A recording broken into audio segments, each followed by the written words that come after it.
Assalamu alaikum, жылқы сүйүүчүлөр. Чечен деген каймал аты бар. 1,5 жаш тай сатууга чыкты, полторашка. Бишкектен келди. Аксы району, Кербен шаары. 3 буту ак, көзү чекир. Чекирден өзүнүн клиенттери дагы көп. Поставкалар болот Кыргызстан, Өзбекстан, Тажикстан тарга бар. Тайдын толук көрүнүшү,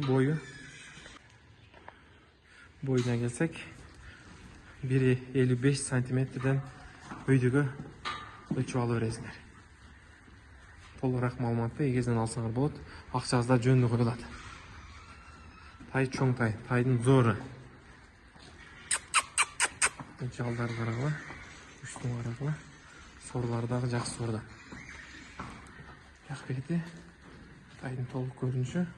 Урулган шиген жер жок. Акчасы $2100. Жаныбар. Шумен видеобузду аяктайбыз. Эгездин номерин калтырабыз. Толугураак маалымат алсаңар болот.